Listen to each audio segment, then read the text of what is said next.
Et c'est y part pour le premier épisode de Pas si rose, le podcast éphémère sur la vie toulousaine. Car entre drapeau LGBTQI+, étendard anarchiste, gilets jaunes et j'en passe, la ville rose m'en fait voir tous les jours de toutes les couleurs. Ici on gratte, on racle, on arrache, on casse les briques de façade pour voir ce qui s'y trouve derrière. Et pour ce premier épisode, nous allons parler de sport. Mais pas du rouge et du noir du stade toulousain, ni du violet et du blanc du TFC, non, on va parler du rose et du bleu qui ont tendance à teinter les pratiques sportives toulousaines. Et pour en parler, j'ai le plaisir de recevoir aujourd'hui Juliette. Salut Juliette. Salut. C'est à toi d'être la first et du coup de participer au lancement du podcast Pas si rose. Tu es depuis de nombreuses années toulousaine.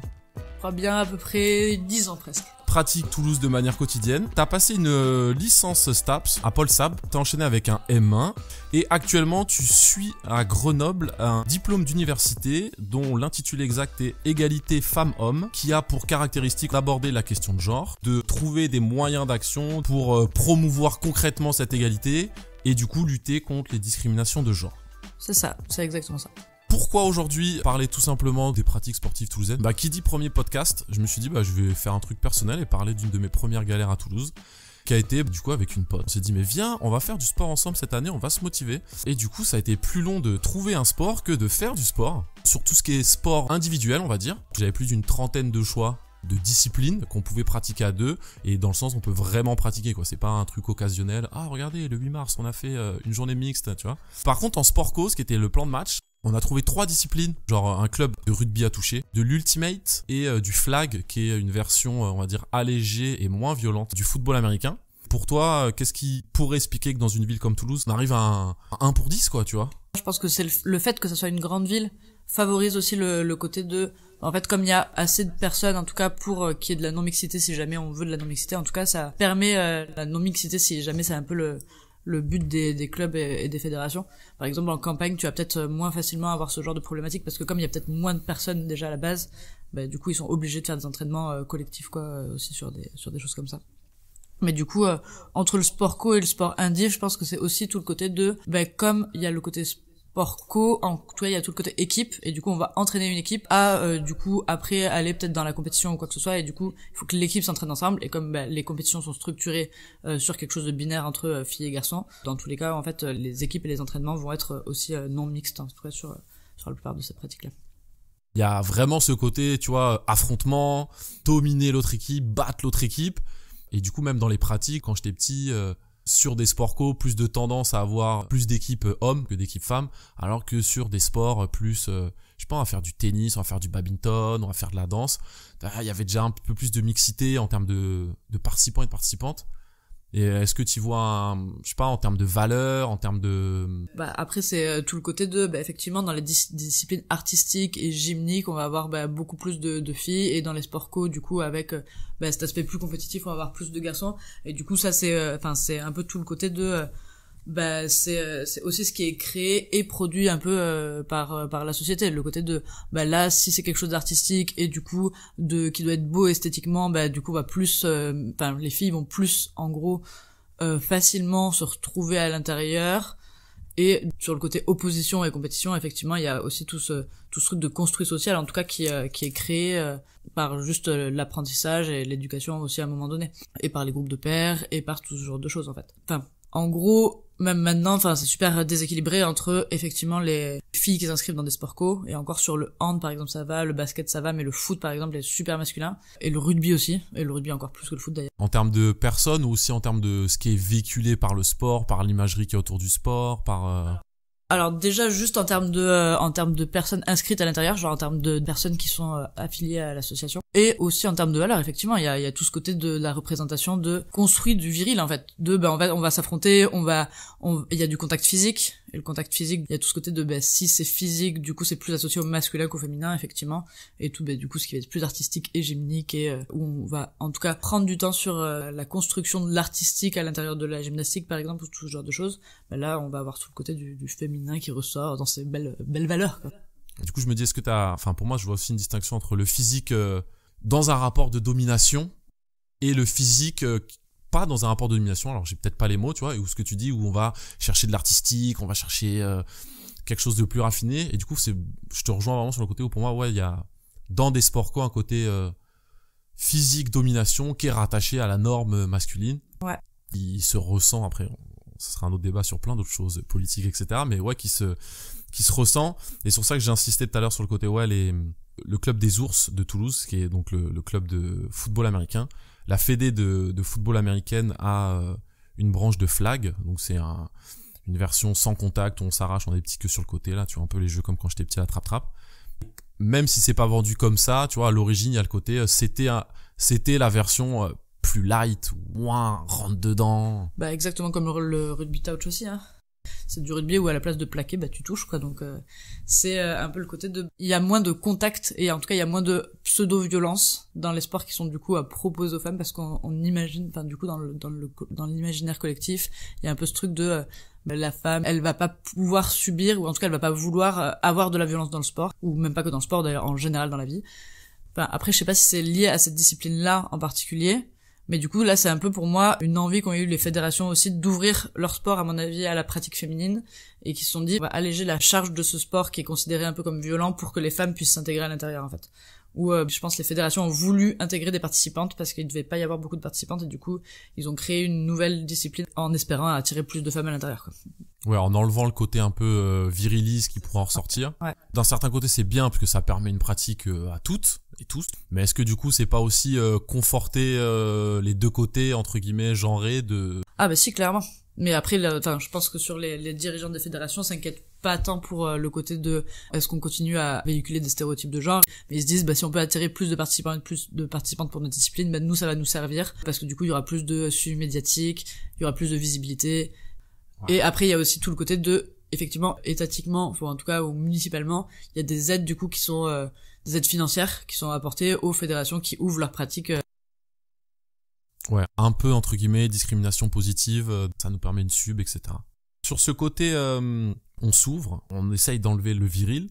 Il y a le côté fédération, il y a aussi le côté les pratiquants, les pratiquantes. Il y a le stade toulousain, pas de rugby, de baseball, sport on va dire traditionnel nord-américain, qui a ensuite ouvert une branche à l'international pour les femmes, le softball. Donc qui est une version, ça fait cliché, hein, mais du coup il y a moins de contact physique, il y a une plus grosse balle pour taper dedans, les distances sont un peu réduites. Ça fait un peu vieillot et cliché quand on voit ça aujourd'hui, quoi. Le club de Toulouse propose une version softball qui du coup maintenant a été réouverte, on va dire, aussi aux hommes. Enfin, on a encore des équipes hommes, des équipes femmes. Et en parlant justement avec des pratiquants et des pratiquantes, tu vois, voilà, il m'explique aussi le bon vieux cliché. Comment tu veux qu'on catégorise autrement que ça? Ouais, mais nous, tu comprends, on fait plus de testostérone, c'est normal qu'on joue pas avec les meufs, tu vois.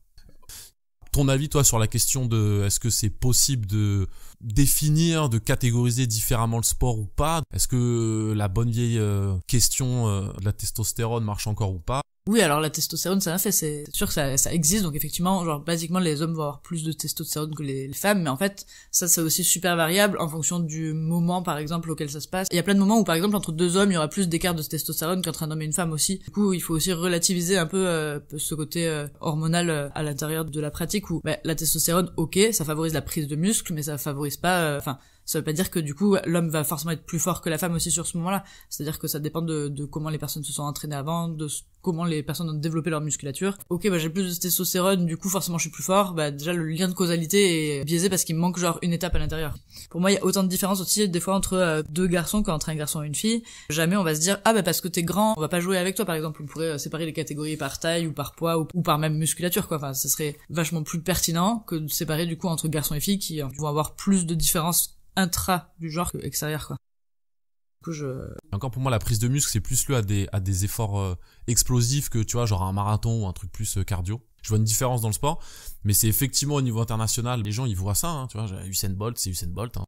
Et du coup je me dis peut-être le côté international peut aussi influer la pensée des gens. Ah oui, clairement, et puis c'est construit aussi. Enfin, pareil, par exemple les personnes de couleur noire vont avoir plus de fibres rapides du coup, de fibres musculaires rapides. Sur des courses de type sprint, ils vont être avantagés de par leur musculature. Et par exemple, on sépare pas les noirs et les blancs sur des compétitions parce qu'on trouverait ça super raciste, quoi. Et c'est raciste de ouf en plus. J'avoue, il y a le côté différencier différencier des personnes selon leur couleur de peau. C'est raciste et c'est condamnable. à différencier des personnes selon leur sexe, c'est pas raciste, quoi. C'est aussi tout le côté du construit historique. Enfin, c'est-à-dire que à la base, les femmes pouvaient pas faire de sport. Enfin, c'était Pierre de Coubertin, et il a quand même dit que c'était contre nature les femmes qui faisaient du sport. Enfin, on est quand même sur quelque chose de la pratique sportive féminine a mis longtemps aussi à se construire. Il y a eu vraiment de l'opposition en fait contre la pratique sportive féminine aussi pendant vraiment longtemps. Ce construit-là, en tout cas, il est genre super présent au niveau international, vraiment beaucoup, mais du coup aussi dans tout ce qui est véhiculé par l'ensemble de la société. Même maintenant, à l'école primaire, alors que il y a pas encore de question d'hormones ou quoi que ce soit, on en est pas là encore. Il y a pas censé avoir de barème différencié dans le sport. Pourtant, il y a plein de professeurs des écoles qui le mettent en place. Et c'est lié à ce que les personnes du coup ont construit par rapport à ce côté de sport et de différenciation des genres à l'intérieur, quoi. Moi, je vois le côté l'éducation en général étatique, systémique et genrée et favorise ça. Mais après, il y a aussi le côté l'économie du sport qui est mise derrière, ce que ça renvoie. Par exemple, la page de la programmation sportive de la mairie de Toulouse, tous les matchs masculins, il y a juste écrit le nom de la discipline. Et tous les matchs féminins, tu vois, il y a genre basket féminin. Et c'est dans la même catégorie que genre handi-basket. Non, mais ça fait rire, mais c'est pour montrer que il y a un bon clivage, quoi. Et pareil, dans le traitement, je me dis, c'est que ça doit pas rapporter la même masse monétaire à Toulouse. Et t'as quand même le côté, tous les matchs masculins de Sport Co sont genre au Palais des Sports. Et l'handi-basket et le basket féminin sont au petit Palais des Sports. Oui, c'est ça, hein, c'est juste que ça attire pas la même masse de personnes aussi à l'intérieur des stades. Du coup, s'ils peuvent remplir le grand Palais des Sports, du coup, ils programment dans le Grand Palais des Sports, mais du coup s'ils estiment que potentiellement ils peuvent pas le remplir, ils vont pas chauffer la salle. Et pourtant il y a plein d'actions qui sont mises en place pour ces clubs qui ont pas beaucoup de spectateurs et de spectatrices. Il y a quand même plein de choses qui sont mises en place avec les assos étudiantes et compagnie pour qu'il y ait plein de gens qui viennent voir les matchs du coup masculins parce qu'il faut remplir justement le Grand Palais des Sports.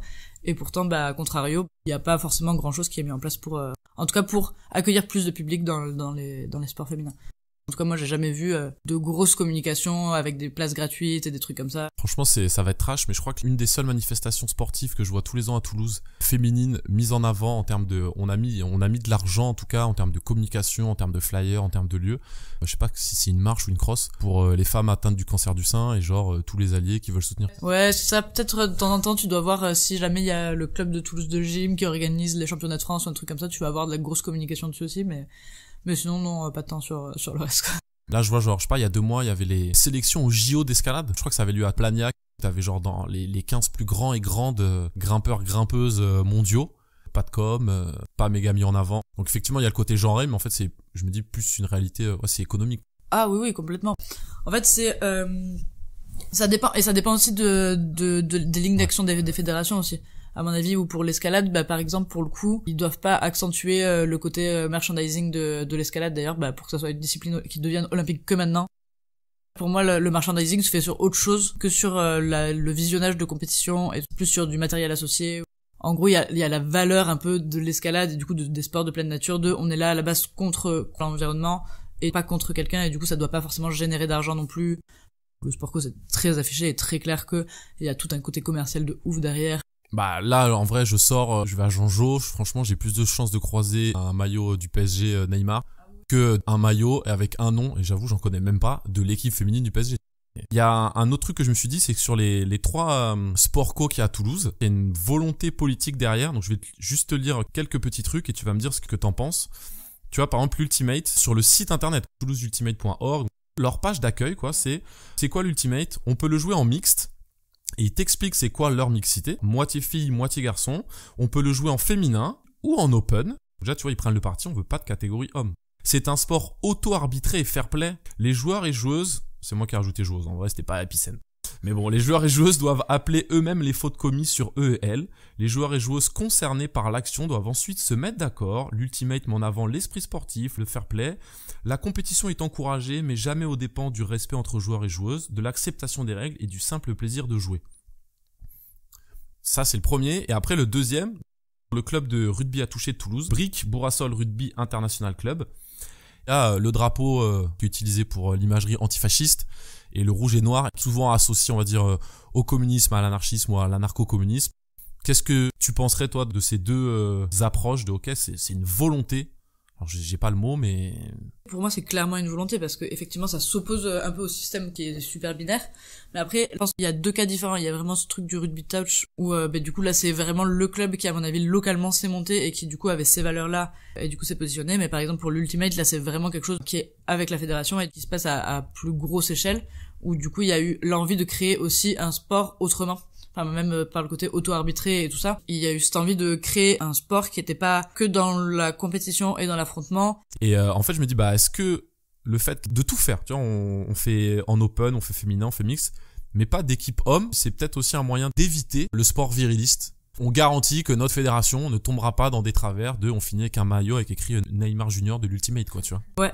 Après, je crois que dans la catégorie open, il y a quand même que des mecs, hein. Ça vaut le coup de vérifier, mais je pense que du coup, il y a un peu ce truc qui se reproduit quand même, mine de rien, quoi. En fait, pour moi, il y a ça, et après, il y a plein d'initiatives locales de sport mixte. Je vais pas le citer, mais on a un autre ami qui organise du foot, et qui, du coup, tous les dimanches fait des entraînements de foot mixte, et qui organise aussi un championnat, où, du coup, il y a des personnes qui vont jouer les unes contre les autres et tout ça. Et il y a pas que cette initiative-là qui existe, il y en a plein à Toulouse, et il y a plein de personnes qui se regroupent pour pratiquer du sport en mixité et qui même organisent des choses, elle les planifie. En tout cas, associativement, il y a pas mal de petits trucs dans lesquels c'est possible de pratiquer le sport en mixité, quoi. Quand tu dis petit, c'est genre entre guillemets en nombre de personnes, en moyen qui est mis derrière, Surtout, en fait, c'est c'est ça, c'est des initiatives de personnes qui vont pas forcément investir masse de moyens à l'intérieur, mais c'est plus des moyens organisationnels, quoi. On se regroupe, on fait des choses ensemble. Par contre, ils vont pas acheter de maillot. Comme c'est pas rattaché ni à une asso ni à une fédé, du coup il y a pas d'autre sous que l'investissement personnel, quoi. Bah du coup moi j'y vois encore le côté moi je me risque au mot militant. Ah oui, enfin pour moi il y a l'envie de faire du sport avec des personnes que t'apprécies et compagnie, et du coup c'est associé à du militantisme aussi derrière. Enfin il y a le côté de les personnes pas forcément à la base envie d'être militantes, elles ont envie de créer une initiative pour un peu leur plaisir, mais en fait ça prend une dimension militante aussi parce que ça propose, et parce que c'est aussi des personnes qui sont militantes à mon avis dans d'autres aspects de leur vie sur pas mal de sujets, et qui du coup retranscrivent ça aussi à l'intérieur de leur pratique, quoi. Une ville où il y a beaucoup de monde permet d'avoir du sport genré, parce que du coup ça va pas causer de problème en termes de pratique et de fonction. Des plus petites villes, mes campagnes tu mets le qualificatif que tu veux, mais en dessous d'un certain nombre de personnes ça peut bloquer. Des plus petits clubs qui sont en mode mixte, est-ce que c'est juste factuel de il y avait pas assez de monde, ou est-ce que petit à petit effectivement après je me dis les gens peuvent prendre goût aussi. Je pense qu'il y a vraiment effectivement il y a ce côté de comme il y a moins de personnes et du coup moins de personnes dans le club, les entraînements vont plus facilement être mixtes. Et après je sais pas du tout sur le côté de est-ce que les personnes aiment bien aussi du coup la mixité qui est un peu imposée par le nombre de personnes ou pas.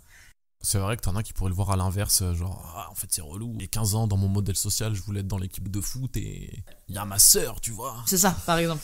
Ouais, et ça puis peut, du coup pareil dans dans la relation au sport, un peu ce côté qui est construit et de tu dois faire si t'es un mec, tu dois faire du sport avec des mecs parce que machin. Est-ce que du coup les personnes ne vont pas aussi chercher ça dans le sport, ce côté un peu non mixité, et que ça leur permet un peu d'avoir un groupe non mixte aussi, ça me questionne. Et effectivement, t'as ce côté, en tout cas moi jeune, petit, tu vois, on va faire du sport, les parents qui sont derrière, et c'est, on se retrouve entre bonhommes, et avec, tu sais, un peu le vieux côté, du coup ça va apprendre à mon fils à être un homme, ou tu vois, ça va être un vrai mec, tu sais, à l'âge un peu de l'adolescence. En tout cas moi dans mon parcours perso il y avait clairement ça, tu vois. Et je pense qu'à un moment j'ai aussi pris du plaisir à me retrouver que en mode on est entre mecs, on se perd. Après, j'étais enfant, donc je le mets pas à la même chose qu'adulte. Mais à l'inverse, t'as des lieux qui existent à Toulouse, qui sont en mixité choisie. Généralement, ce que j'ai trouvé sous forme de Toulouse, c'est une mixité entre femmes, personnes qui se sentent femmes, ou alliées, reconnues par des personnes femmes ou des personnes qui se sentent femmes. Il y a, je l'ai dit, concept, plusieurs salles de fitness féminines, en tout cas en mixité choisie, un club de rollerball aussi. Qu'est-ce que ça traduit ? Alors pour moi du coup il y a pas du tout le même enjeu sur le côté pour le coup le rollerball ou même le roller derby qui est pour moi quelque chose d'assez militant à la base. Déjà sur le roller, il y a 3 disciplines. Je crois qu'il y a de la vitesse, il y a le roller derby et il y a de la danse sur patin. Je crois que c'est les 3 qu'il y a. Les 3 sont mixtes déjà. Je crois qu'il y a peut-être des équipes de vitesse aussi. Faut que je revérifie. Mais du coup, les entraînements sont en collectif, ou moi du coup j'avais une amie à moi qui était dans le club de roller de Toulouse, qui faisait tous les entraînements en mixité, qui avait en tout cas il y a plein d'événements organisés en mixité aussi, et qui dans la pratique par exemple du roller derby ont une charte de l'acceptation des personnes transgenres. Il y a vraiment plein de choses qui sont construites aussi sur la non-binarité. Et du coup, il y a beaucoup de personnes engagées et qui ont envie de que ça s'instaure aussi dans d'autres sports. Et du coup, même c'est quelque chose qui est remonté, il me semble, jusqu'à la fédération, où du coup, il y a de l'acceptation des personnes, par exemple, transgenres dans les compétitions, alors que c'est assez rare, enfin c'est très compliqué dans d'autres fédérations. De ouf. Et en plus, c'est une fédération internationale, tu vois. On n'est pas en mode c'est le club de Toulouse, quoi. Non, mais alors du coup, est-ce que c'est pas aussi parce que c'est une fédération internationale que, enfin, il y a aussi ce côté de internationalement, on n'est pas encore sur la même chose en France, par exemple, qu'à plein d'autres endroits où l'acceptation de transgenre est plus facilement acceptée aussi et plus facilement reconnue, en tout cas, ou même ça peut changer en termes d'état civil et tout ce genre de choses. Ah bah, il y a 2 cases à cocher, quoi. T'es à gauche ou t'es à droite, quoi, mais il y a pas de... Tu peux pas avoir le milieu, quoi. Et clairement. Du coup, pour moi, la salle de sport est complètement à l'inverse. Alors, il y a ce côté de ça crée un espace safe pour plein de personnes qui ont envie de pratiquer du coup du sport en non-mixité. Je me permets juste de revenir sur le mot safe ou pour être sûr qu'on se mette d'accord. Pour moi, le mot safe, juste je vais être dans un endroit où j'ai pas envie d'entendre de remarques sexistes, j'ai pas envie d'avoir de comportement oppressif. Je peux me changer au vestiaire, sortir et sans me dire qu'on va mater le fait que je suis en legging, sans le fait qu'il y ait un prof bien musclé qui va m'expliquer 8 fois comment marche la machine parce que je suis un peu trop teubé. Enfin, je veux poser mon cerveau et juste pas me dire que je suis une femme et que j'en prends plein la gueule pendant 2 heures, quoi. Non mais c'est ça, et en particulier du coup dans les salles de sport où du coup en fait je peux me mettre en brassière et que ça va bien se passer. C'est vraiment en tout cas quelque chose qui est voulu pour les Lady Concept, ils le vendent un peu comme ça, quoi. Ils le vendent un peu de là on va te proposer un espace où tu vas pouvoir pratiquer le sport comme toi t'en as envie et on va pas venir t'embêter. Par contre le lieu est rempli de gros clichés sexistes genre vraiment de A à Z. Par exemple, des explications sur quelque chose qui va être musculaire, ça va être un mec qui les fait. Et par contre, tout ce qui est un peu du yoga ou des choses, là, ça va être une prof. Par exemple, sur tous les enregistrements, c'est pareil. Sur tous les conseils qui sont donnés, pareil, c'est un mec qui explique des choses sur le côté un peu plus sportif. Et c'est la fille qui dit pense à bien t'hydrater pour ne pas avoir de courbatures demain matin. Enfin, c'est vraiment très catégorisé. Ouais, on n'est pas en mode roller derby, pro LGBTQI+, allons-y tous et tout ensemble, arrêtons de réfléchir et kiffons, quoi, tu vois. Ah oui, et puis d'ailleurs, c'est pas du tout le même type de population qui pratique le roller derby et qui est à l'intérieur de cette salle de sport-là. Il y a pas ce côté militant, en tout cas, il y a ce côté de on se retrouve entre femmes et nous ça nous va parce que du coup on veut cette mixité-là, mais il y a pas le côté d'acceptation de tous les genres et tout ça. D'ailleurs, pour moi, les pratiquantes de cette salle-là vont plus être dans le côté de il me faut des machines adaptées parce que je suis une femme, du coup je peux pas utiliser les mêmes machines que les hommes aussi. Comme la salle le vend comme ça, les pratiquantes vont plus aussi chercher du coup cette adaptation à ce côté féminin du sport. Ça favoriserait pas une égalité ou une réflexion de ta pratique sportive en tant que femme, mais déjà bon point, ça te donne un espace safe pour aller faire du sport. Et ça me fait penser en discutant avec un collègue, il me disait tous ces trucs là moi ça me fait chier parce qu'en gros c'est juste une part de marché en plus pour le capital. Je lui disais ouais c'est sûr, ça c'est une nouvelle économie post MeToo, mais dans les faits ça propose un lieu, tu peux y aller tranquille. C'est un bien pour un mal, quoi, tu vois, ça fait de l'argent, mais ça fait de l'argent, ça reproduit quand même pas mal de stéréotypes. Du coup, ça déconstruit rien, enfin, ça déconstruit pas grand chose, et du coup, il y a quand même ce côté de ça va creuser un peu le fossé et la représentation des différences. Mais, par contre, pour le coup, effectivement, ça permet aux personnes qui, en tout cas, ont envie de pratiquer, qu'entre femmes, de pratiquer qu'entre femmes. Ce qui est déjà pas mal. Ce qui est déjà pas mal, et ce qui est pas forcément facile à trouver dans le sport, quand même, en général. Hein. De ouf. La première fois dans mon parcours que j'ai entendu des femmes militer pour avoir un accès au sport entre elles, un lieu safe, c'était des musulmanes qui disent voilà, nous on veut un créneau piscine. Et ça a tout de suite été plus pris comme l'islam, non, c'est intégriste, c'est machin. Mais en gros, c'était des femmes qui demandent quelque chose et des hommes qui parlementent sur des femmes qui demandent quelque chose, quoi. C'est ça. C'est toujours un peu le même problème d'ailleurs. C'est toujours un peu comme ça. Mais du coup, par exemple, pour le coup, Lady Concept, il y a beaucoup de pratiquantes musulmanes aussi à l'intérieur parce que le côté de là au moins je vais pouvoir aller pratiquer du sport entre femmes et du coup elles ça correspond à la fois à leur côté de leur pratique de la religion, elles ça leur permet d'avoir cet aspect safe là aussi, quoi, en plus. Ah, c'est ouf que tu me dis ça parce que j'aurais pas pensé quand j'ai vu un peu le site de Lady Concept et l'image. Et effectivement voilà quoi, tu vois, genre Lady Concept ouvre et ça permet la même chose, c'est vendu différemment, donc ça a une autre image et et j'ai pas vu de trucs passer, elle a dit concept, les musulmanes de Toulouse, tu vois. Non, pas du tout, parce que c'est pas vendu comme ça, quoi. C'est ça. Mais, genre, on veut un créneau à la piscine, tu vois, genre, des gens veulent aller nager, c'est compliqué, quoi. De toute façon, déjà, pour avoir un créneau à la piscine à Toulouse, c'est déjà compliqué. Franchement, dans les pratiques sportives, je me suis dit, à un moment, ça vaudrait le coup de parler de la politique, du coup, municipale, de l'accès à la piscine, mais d'une manière générale, on le fera pas là, ça sera pour une autre, mais, la piscine, Toulouse, les canicules, le prochain été arrive, comment on va faire? Parce que par contre, pour le coup, il y a des politiques genre de tous les enfants doivent savoir nager, et du coup, les créneaux sont, par exemple, donnés d'abord aux écoles, après au collège, enfin, il y a genre toute une vraie politique derrière de la ville, quoi. Vraiment, c'est très construit. Yep. Pour revenir sur un tout petit point que t'as dit pareil il y a très très longtemps, il y avait une explication biologique entre deux types de populations.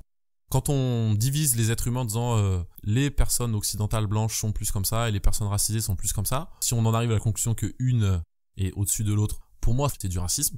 Si on différencie nos pratiques parce que les hommes sont plus forts, parce qu'ils ont plus de testostérone et que du coup les femmes vont pas supporter la violence, ah ouais, c'est complètement sexiste.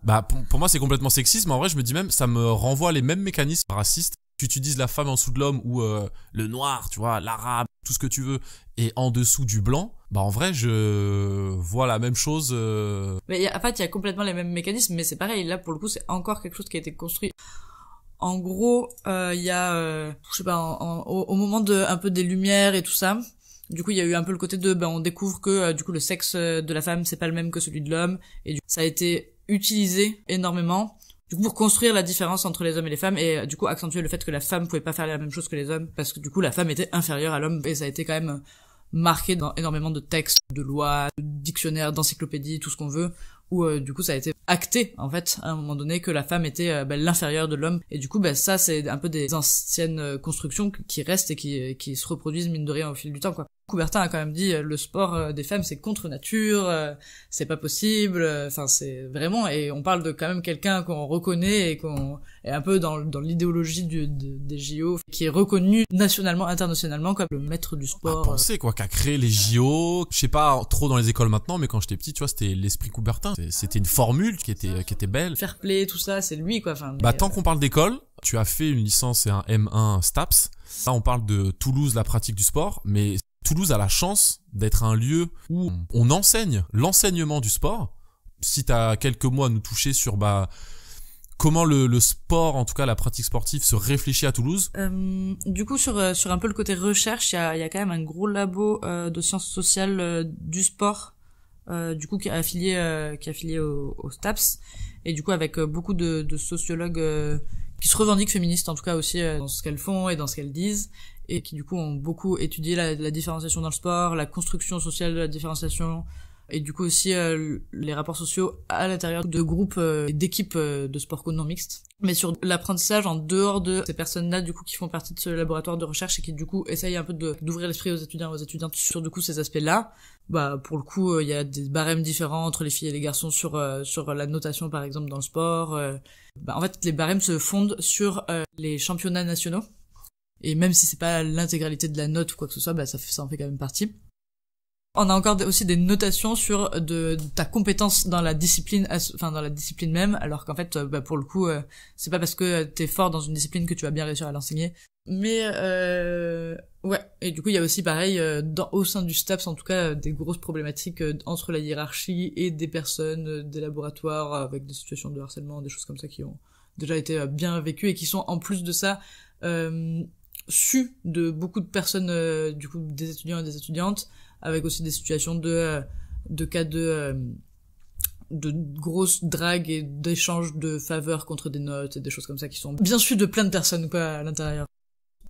En tant qu'étudiante, quand t'étais là-bas, c'était quoi tes possibilités, pas que ça t'arrive en tant que femme, et pour pouvoir faire en sorte que, je sais pas, les cours, les représentations évoluent, faut qu'on donne du courage à ceux qui partent en STAPS l'année prochaine. C'est quand même assez compliqué déjà à la base. Enfin, même sur le ratio déjà, il y a beaucoup plus de garçons que de filles aussi à la fac.